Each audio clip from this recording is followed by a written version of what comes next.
Hello YouTuber family, તમારું સ્વાગત છે પ્રાચી મોદી એન્ડ ફેમિલી બ્લોગમાં। તો જો આ ફણગાવેલા મગનો આજે આપણે ટેસ્ટી નાસ્તો બનાવીશું। તો મેં આ મગને ફણગાવીને મૂક્યા છે। તો હવે આપણે આગળ શું કરવાનું છે, તો ચલો સ્ટાર્ટ કરીએ કેવી રીતે બનાવવાના છે। તો ગેસ ઉપર મેં કઢાઈ મૂકી દીધી છે, ગેસ ઓન કરી દીધો છે। હવે આપણે આમાં તેલ નાખીશું થોડું, બહુ વધારે તેલનો ઉપયોગ નથી કરવાનો, માત્ર 2 ચમચી જેટલું તેલ આપણે નાખીશું।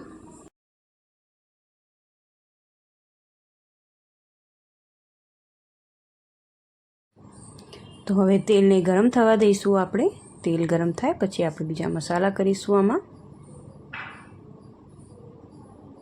તેલ ગરમ થઈ ગયું છે તો આપણે હવે આમાં રાઈ નાખીશું,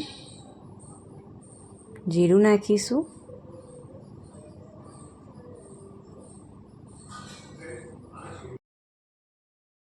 હિંગ નાખીશું અને આ ફણગાવેલા મગ નાખીશું અંદર।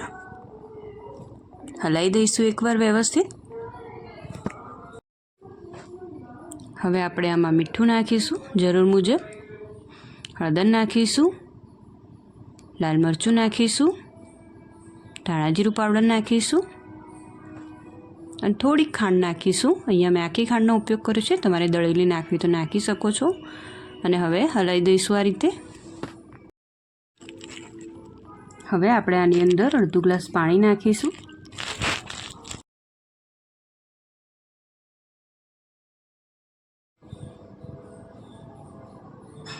અને હવે આપણે આને 5 મિનિટ માટે ચડવા દઈશું।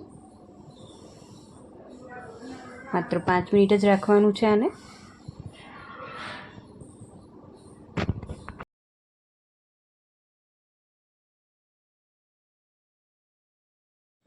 તો 5 મિનિટ થઈ ગઈ છે। જો આ રીતનું અંદર બધું જ પાણી, તમારે બિલકુલ પાણીનો ભાગ રહેવો ના જોઈએ।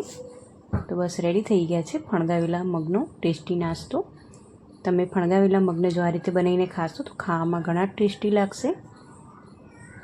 અને બાળકોને જો લંચ બોક્સમાં પણ તમારે આપવા હોય તો તમે આપી શકશો અને ઘણો ટેસ્ટી લાગે છે આ રીતે બનાવીને જો ખાવામાં આવે તો।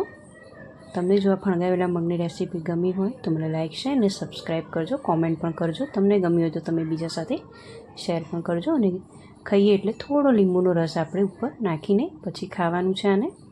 તો ચલો આવજો, જય શ્રી કૃષ્ણ।